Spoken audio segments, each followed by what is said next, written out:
ములుగు జిల్లా ములుగు మండలం బరిగెలోని పల్లెవారాల గుట్టపై టేకు చెట్లు స్మగ్లర్లను నలికివేశారు. ఇక చుట్టుపక్కల గ్రామాలకు రాత్రి వేళలో తరలిస్తున్నారన్న పక్కా సమాచారంతో రైడింగ్ని నిర్వహించారు అధికారులు.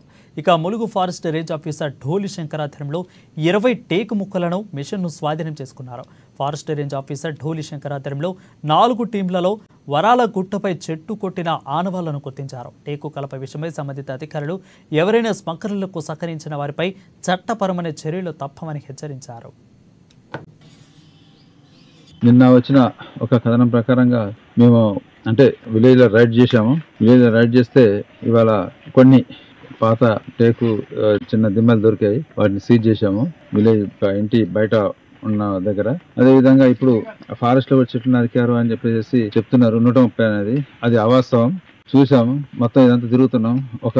ప్రస్తుతానికైతే రెండు దొరికాయి. టీమ్స్ ఏర్పాటు చేశాం. ఆ టీమ్స్ మొత్తం కూడా ఎంకరేజ్ చేసిన తర్వాత ఎన్ని ట్రీస్ ఫెయిల్ అనేది చూస్తారు. ఇప్పటిదాకా తిరిగినప్పుడు ఒక 2 ఫెయిలింగ్స్ దొరికాయి మా టీం అన్ని టీంలకు కలిపి. కాబట్టి ఈ ఆవాసం ఏదైతే చెప్తున్నారో అది చూసుకొని చెప్తే బాగుంటది. మాకు అదేదో ఎక్కడ చేశారో 130, 140, 150 అనేది మాకు చూసిన వాళ్ళు ఉంటే చూపిస్తే అది స్టాఫ్ మీద, ఎందుకంటే నెగ్లిజెన్స్ కింద యాక్షన్ తీసుకోవచ్చు. కానీ ఈ విధంగా అసత్య ప్రచారాలు చేయడం అనేది కరెక్ట్ కాదు. కాబట్టి ఇది తెలియపరుస్తున్నాం. ఓకే, మా స్టాఫ్ ఇన్వాల్వ్మెంట్ ఉంటే